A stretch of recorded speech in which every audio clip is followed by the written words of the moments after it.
The big conversation that started to create concerns is the idea of general artificial intelligence. Yeah. If you want to be a person in computer science going forward, you better get focused in AI. I think the younger people are, the more susceptible they could be to that, because they're growing up in a world where they're going, look, this machine's smarter than my parents. My parents don't know the answer to that, or my doctor didn't know the answer to that.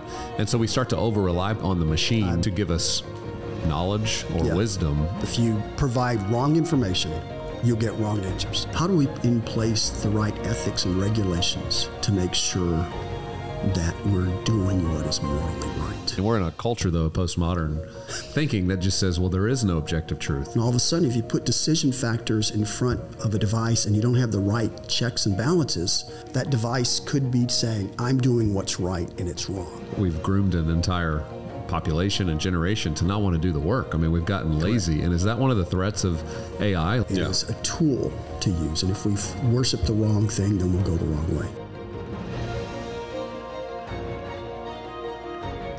Roger Bringmann, welcome to UnderCurrent. It's great to have you with us. Thank you for inviting me. Yeah, tell us a little bit about your background. The world of artificial intelligence, of course, is something we all are reading about every day. And it feels like for a lot of people, this is something that just started 2 years ago. Yeah. And now we're talking about AI all the time. Well, where did it come from? How did it just arrive on the scene? And I know you have a history where you're like, no, we've had artificial intelligence a long time. Yes. Tell us a little bit about your background and the history of that. Sure. I've got a bachelor's, master's, and PhD. I went to University of Illinois, Urbana-Champaign. They're all in computer science at Illinois. I got my master's and doctorate there. My passion was working at the lowest level of hardware, so the computer architecture and compilers for a software person is that. You work at the bare metal. You're manipulating everything in the processor. My thesis topic is an interesting topic, but it's compiler-controlled speculations and its effects on instruction-level parallelism. It's a mouthful of words that basically says, how do you order the instructions to make the maximum use of things being done simultaneously? So it's the equivalent of a pipeline concept for the auto industry applied to processors. Yeah, so it's about speed. It's about speed, it's about efficiency, it's about eliminating redundancy, and it's about not wasting things. So that was where my research area, I was blessed to join a team there. The Impact Compiler Group, and that led to a lot of great things in my career that took me where I'm going, and I fell in love with the area. Yeah, and where are you at today? Right now I work for NVIDIA. I've been there for 17 years. My advisor was actually working with the CTO of NVIDIA at the time, and they said they wanted to put a lot of emphasis in compilers. They'd had a couple of very small teams. They wanted to bring it together, and a leader, and he recommended me, which is how I got my first introduction to NVIDIA. Wow. Looks like they made a good decision, and it's working out pretty well. Got to grow the team from basically 20 people to almost 500 now. So it's a great opportunity. Yeah, so you sit at the ground level of the technology, the stack that essentially helps AI have the speed that it has. And that feels like that's the big conversation now. It's like this race of how quickly is artificial intelligence thinking and moving, and we're seeing speeds that people couldn't have even comprehended in 2025. Did you know we would be where we're at in 2025, or are you at all taken by surprise at the speed at which things have moved? I've been watching the acceleration. If you go back to the history, AI concepts have been around since 1957 when the phrase was first coined by John McCarthy. There was a Turing test that was developed later by Turing to try to assess intelligence. But it was very slow in its evolution. It was very much a research or an academic, a government research type thing. My own brother got his PhD in 1989 on some of the core building blocks of AI called neural nets. But it didn't turn into a career for him because it was so slow moving. And then 8 to 10 years ago, our CEO very much supported the work that was being done to look at how to apply what NVIDIA does to AI. And I can attest that that work, that approach has led to the pace and the cadence that's going on in AI, because we're able to create computer systems that can solve these highly parallel problems very, very quickly. And it's enabled this radically over the years. So talk a little bit about compiler software and what it is, how it functions to the degree someone like me, a novice that is not in technology, could maybe understand what's happening and why we're getting the speed at the level that it is. So compilers are fundamentally a piece of software. It's a tool where it takes as input the programs people write, whether they're writing in Python, some of the languages that are used in the data science world, whether they're writing in the languages like C++, whether it's a specially targeted domain-specific language like for AI, many different languages. The history of Fortran, they take in all these languages and then they apply transformations to make them very, very fast for the hardware. So our job is to take it from a language that's more human understandable and distill it down to the bits that the hardware can understand effectively. Yeah, wow. So there's a couple types of AI for those who are just entering into this conversation. There's narrow AI, which is very much about artificial intelligence performing a task, things like GPS, put in the map directions and you're fed that, and it's sort of a one-to-one relationship, it feels like. But the big conversation that erupted, I would say, over the last 2 years that started to create concerns is the idea of general artificial intelligence. The idea that the artificial intelligence itself will start to have a language of its own that could ultimately surpass human, not only knowledge, but information, speed, and to perform duties way quicker and better than humans can. As you think about that conversation, the general artificial intelligence, where are we at? I've seen predictions that, we're very close to hitting a moment, and then there's some that say we're never going to have general intelligence. First one underlying problems of AI is, as the human brain, it's interconnection of operations or decisions through interconnects, and how it's created, how it trains, isn't understood. They are so large, you're talking multi-billion-dollar billion node models that no person can really understand how it all works. The creation of it is understood, but how it pulls the data, it's like understanding exactly how does a human being connect points together in their brain for what they understand about one item and another, and how you draw analogies together. So first is you got to start with, it is a very complex thing, so there can be risk to this. But right now, with the models we have, it's very much driven by you're learning from information. The models do not have the ability to create unique things yet. So you could look at it as they're very good at repeating what we say, which is why I worry about the internet and the information it's based on. And that information can be correct or incorrect. So there's always risk associated with that.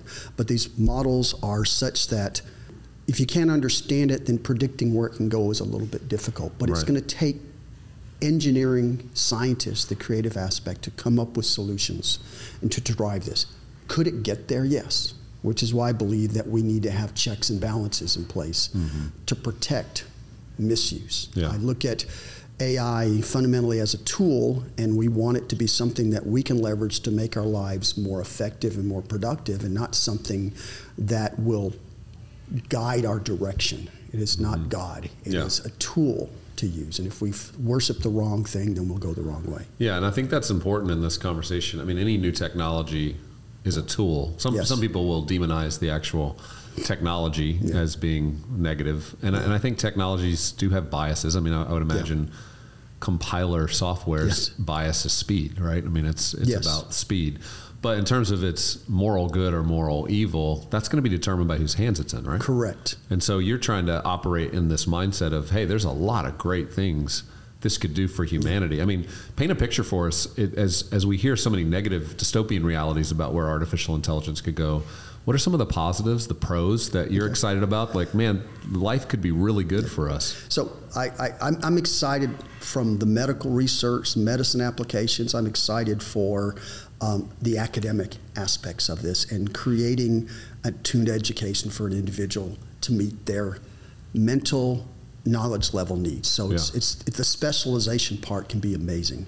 From the medical part, I've talked with neurologists, I've talked with orthopedic surgeons, and part of the conversation is, how could you use this? How do you apply this information? The orthopedic surgeon had the goal to say, how do we create a model where we can raise the knowledge so that people in areas around the country that don't have good doctors or available doctors can get an awareness. He said, you'll see situations where there might be a nurse in some remote part of Texas, as an example. And that's the best medical care they have, because there may be only a few hundred people in that county. And the point is, you're expecting someone who doesn't have the knowledge to make a decision, but you can put in place these tools trained on orthopedics and correct information so that a nurse could type in the information and then say, hey, this looks like this, let's refer you to this specialist in this location. I'm not looking for it to do the medical applications, but to better help you assess and steer you in the right direction to the experts that can help it. And that can raise the bar, because as we know, around the world, there are so many places where you don't have good medical care, and this would be a way to raise that bar and help the masses. So I see amazing benefits from that. They've been doing amazing research, gene research with it. There's been this concept called folding at home that has been going on for the entire time I've been in NVIDIA. We're talking 15, 16 years, where people would it's a piece of software you could install, and you would use that to run across. Anybody could say, my GPU, when I'm not using it, is available to continue this research. And they're doing a lot of genetic work on there. It's amazing technology to understand and map the human genome that can better help us understand to solve problems, whether it's medicines or whatever. There are some things that are very tedious that people won't expand the rigors to look into, that a tool like this be very good to explore and assess. Because these problems are very complex problems, and human beings tend to have a bias and go a certain path, and these tools can be a little more broader in exploring. So that's a good explanation. That's one great area. And secondly, another great area is education. Today, if you're typically in the public education, you may have levels of regular, advanced AP type classes where they try to raise the bar, but you're still expected. Everybody in that class goes at the cadence the teacher teaches, that they're trying to meet their requirements through the year. And everybody's different. There's no one person that can say, I know every single thing somebody else knows. That might not need refreshers. So if you're in mathematics, and it's been a year since you had a subject, or 2 years since you had the subject, and you're going through it, you may hit a point where I don't remember how that works. And the application of AI towards education can say, they're putting learning information in front of you, and then they ask questions, have you solved mathematical problems? And based upon your mistakes and failures, it can say, oh, you have a weaknesses there, let's take you over here and let's strengthen that area. My own daughter went through that experience recently because she didn't have her calculator handy, so she tried to do stuff in her head instead of pen and paper, and made the mistakes. But so it took her down a learning path to reinforce some things, which is good, because everybody has different needs. And I think education to tune, you have people who learn differently, and it can learn by how best you learn to start using different approaches, because people with autism may learn differently, or with different other spectral orders, like my daughter's dyslexic.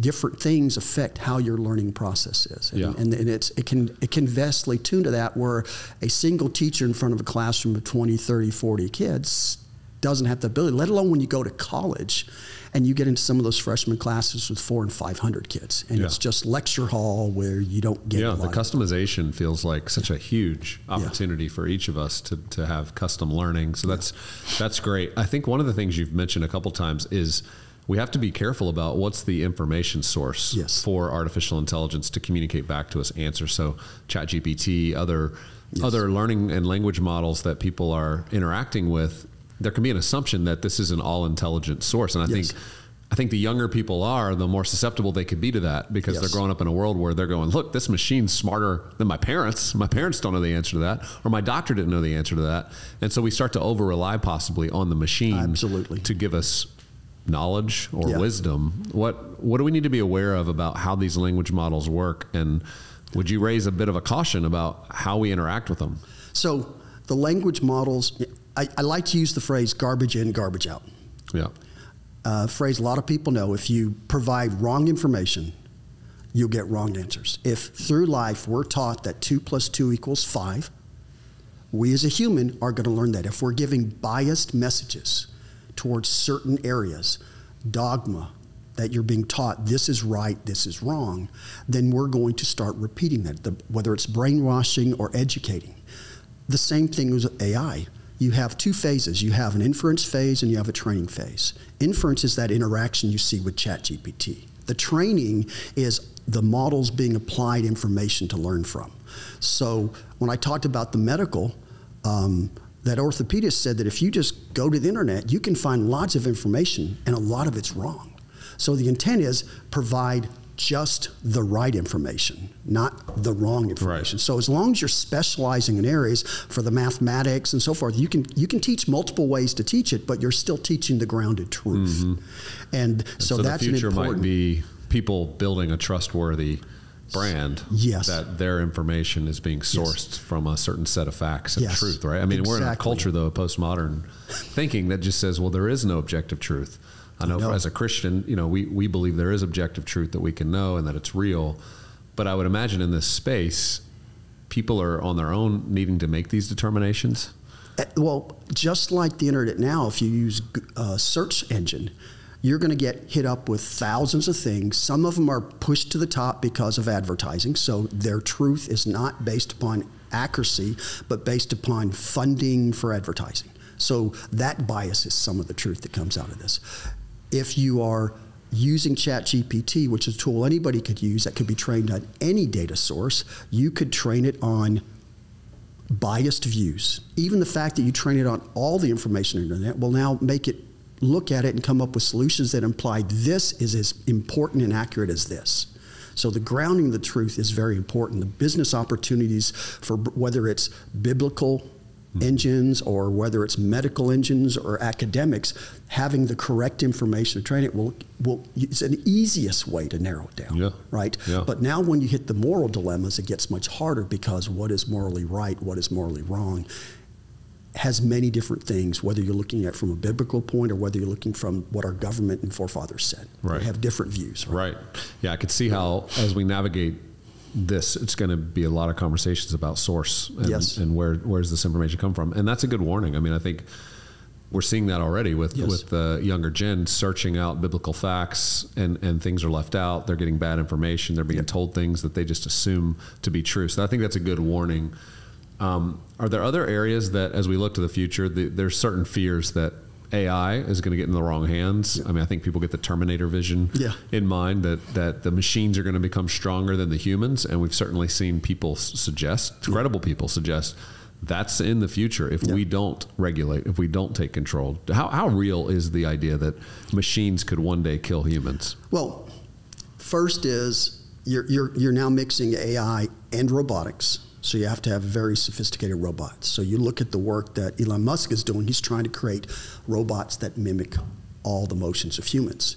And then you add to that the same type of things you do for self-driving cars or self-flying drones or whatever, which is you put a lot of training on the motions. They do this, you know, they'll use a lot of the AI to create models to train in factory floors and so forth. So you can teach it very mechanical steps and have it draw analogies. When you teach self-driving cars about the roadways, the concept is it should drive comparable to good drivers. Will it drive and make decisions every driver should? No, but it'll be comparable, which in the safety side offsets the concern that someone's distracted by their cell phone. Yeah. Or whatever's going on. So that's the good aspect. Yep. The bad aspect, the more this learns, the more it's going to bring the awareness of decisions. And all of a sudden, if you put decision factors in front of a device and you don't have the right checks and balances, that device could be saying, I'm doing what's right and it's wrong. You know, I don't want to do anything my job is to prevent you from hurting yourself, but the house is on fire and the only way to get out is to jump out a window. So which is the right answer? Jump out the window to get out from the fire or burn to death, right? So how are you making those judgment calls? Mm-hmm. A human being is better capable for making those judgment calls, in my belief. So, so that risk is there. Now, if you take that concept and you apply that to military, now it's where you start getting nervous, right? Because now you say, okay, the military likes their people to do what they tell them and not question. So a concept of having a device that will do exactly what they say and not question is where risks start to come. Human beings still have questions and bring their moral beliefs into conscience, perhaps. Yes. So that's the piece. But now if you accelerate that level and you give that capability, this is where the Terminator fear comes. You take out those checks and balances and you let them make decisions like launch codes. Now you've got tremendous risk. Yeah. And you don't even need the Terminator concept. That could be done by putting an AI running us through DEFCON 1 through DEFCON 4 and making a judgment that a human being is taken out of the loop. And I think those are very dangerous risks. So I fundamentally believe we need to keep the human involved in these important decisions. Yeah. And then we should put in place the appropriate constraints to make sure that we don't allow the wrong things to happen. Well, you know, information, they said in 1900 would take 100 years to double. And then in 1945, it was 25 years. And now in 2025, they're saying every 12 hours, yes, the information is doubling. Yes. So just by tomorrow, it's tripled. And so information's coming at us quick. And Neil Postman's someone that I've read and appreciate a lot who talks about the idea that, you know, information isn't helpful. Knowledge is, because it's classified information. Yes. And I think AI probably does pretty good at that. I think what AI could never do is provide wisdom. Correct. And it feels like that's wisdom. what I believe. Right? I mean, so we're going to have to distance ourselves a bit from AI being a tool that serves us, but we never rely on it for ultimate wisdom, and we have to be okay challenging its conclusions, right? Yes, and you have to, because I looked at this when I was, you know, exploring some things I didn't know, and my daughter's working on a problem, and I go type in the problem to ChatGPT, and it gives me an answer. And the answer's wrong. So I type it again. Are you sure? And it gives me a different answer. And it's wrong. And I type it again, say, are you sure? And it gives me a third. It went through that 4 times. I never got the correct answer out of it. So but you knew the correct answer. Knew the correct answer. So you were testing it. But it gave us the ability to say that, you know, you've got to judge that. It isn't always right and isn't wrong. Just like you could talk to a child. Yeah. What they say isn't always right or isn't always wrong. And we use our judgment to. Yeah, and it seems like AI, I know when I've used ChatGPT for things, the ability to research, almost like a search engine, to say, hey, what are some great books on this? Yeah. And it gives you like a list, and then you can go explore, and you can go back to sort of first source, original source. But that still takes a lot of work, and I just think we've groomed an entire population and generation to not want to do the work. I mean, we've gotten lazy. Correct. And is that one of the threats of AI? Like, we don't drive anymore. We don't think about directions. I know our hippocampus is shrinking, literally. That tracks, like, God gave us a hippocampus to know directions. Yeah. And now we're seeing it shrink in the human brain because none of us have to do directions anymore. You talked about this before. When I grew up, you used paper maps. Yeah. MapQuest. I mean, no, I'm talking that's when I grew up. Pre-MapQuest. Yeah. I'm talking about when I grew up. You had the paper maps and the big map books of Atlanta and so forth, and you figured out a path where you determine what's the most effective route. Okay, and then you went to MapQuest, which predates all the Google Maps and all that type of stuff. As it got better and better, it has taken away understanding where you are. Yeah. Cell phones. I used to know every phone number of everybody I called. Right. And cell phones make it so I don't know but 3 or 4 cell phone numbers of people I have to ask my daughter now for her phone number when I have to enter it somewhere. It's only the ones of my kids that live with me that I know the cell phone numbers for. So it's been one of those things. So yeah, there is risk that we will lose knowledge, I believe, of some simple things. And I think we're seeing that. Yeah. You know, but the risk is, I think that if you become too dependent on it, well, I'm not going to learn this material. I'm just going to let ChatGPT give me the answers for the problems. I'm going to type them in, and I never learned it. If you're using it for it's one thing to use it as a tool to help build an outline, help steer you in the right direction, like you said. It's another thing to use it to take a shortcut. Right. So this gets back to what is the ultimate goal behind it, and that's when I think about ethics to it. If your goal is to help you broaden and understand and steer, that's ethical. If your goal is to shortcut so you get better grades, now you're taking a moral quandary that some people think is good, others think it's bad. We would say it's not right. Yeah. What do you think about AI's impact on industries and work? I think people are concerned about we're going to lose jobs for people that need to work. People get a lot of purpose and meaning. Our work is how our mental health, in a lot of ways, stays healthy because we have purpose, we have meaning. And so there's concern that we're going to lose so many just jobs that humans were meant to do, perhaps, and we're going to give it up to machines because they can do it faster. Is there a moral dilemma there? Do you think, like Kevin Kelly, a friend of mine, co-founder of Wire Magazine, he says no, This has always been the case with technology, and it just means humans get more creative. We get more time to do things we actually ought to work on versus digging ditches. We now have machines that can, excavators dig ditches for us. Well, that's a better use of human time. Yeah. So I agree with what he said in that there have been technologies all through time. The assembly line with the first autos made it so it was more effective to produce and manufacture cars. As you go over the decades, you've seen technologies such as the computer, the calculator, watches, cell phones, and you've seen with word processors where you've seen things disappear. So it used to be you'd have secretarial pools typing up bunches of stuff, and now it's you do it yourself. It used to be you had secretaries sending emails out and form letters, and now you send an email yourself and you don't do it. So there's been a lot of things that have disappeared. Mm-hmm. So that is the fear of all technologies, that you can see things advance. But some of those things are useful and some of them aren't. Did we need to have secretary pools of hundreds sitting in a building doing these things, or could have been there better things? Mm-hmm. So I think the most important thing that I'm not convinced industry does is look at these advancements for the purpose of let's retrain. Most industry looks at this as the opportunity to cut the bottom line. You look at the McDonald's and all the places that have gone to kiosk point of sales of automation because of cost of salaries, and now they've eliminated jobs completely. And made the customer experience customer experience worse. But then you look at companies like Chick-fil-A, who did the exact opposite. That same technology is available, but they keep that human interaction there. Yeah. So this gets back to that moral dilemma: is where do you think we should keep people? Mm-hmm. And if we're going to change the roles, how do you train them, retrain them for the changes? Yeah. It's going to hit my own industry. It's not going to be just these jobs, computer industry. You know, when I counsel people now, I say, if you want to be a person in computer science going forward, you better get focused in AI. Because the standard person that just learns programming languages and the basics, they're not going to find jobs 15 years from now. They need to be preparing for that advancement in the future.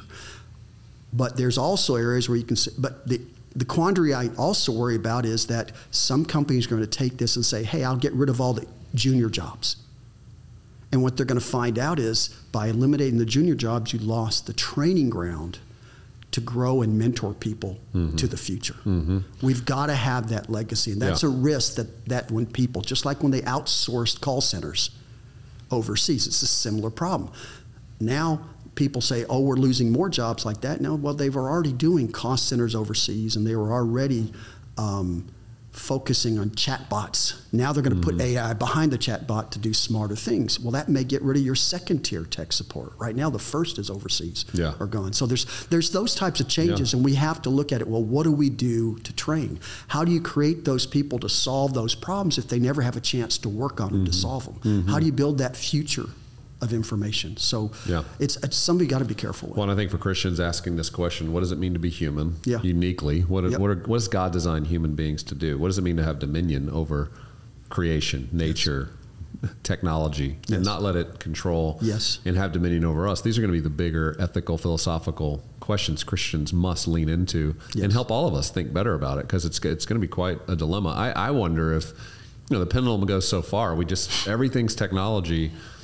Perhaps the last 100 years of the Industrial Revolution and us moving to complete worlds of assembly lines and machines and us driving off to work. I mean, maybe this is going to swing us back towards the agrarian season when we learned how to get in the dirt again, right? We learned how to plant our own gardens. We had a little more time to perhaps do things that led to better mental health. I mean, I don't know. It seems like it could go anywhere. I agree with you. When I was in grad school, the academic studies was a draining process. So I filled my spare time building skills such as woodworking and plumbing and electric and framing. And I built a set of skills that I look to my retirement years that I'm going to learn to build furniture. So while these things can be automated, I want to learn those skills, and I think they're very good for us to have. I think it's to me it's a mental relief Yeah, let's talk about that, because they do say that people that work with their brains and in technology all day, we have to work with our hands. Yes. And so it sounds like you've found yourself into this. Have you always done that? Has this been something new for you? I've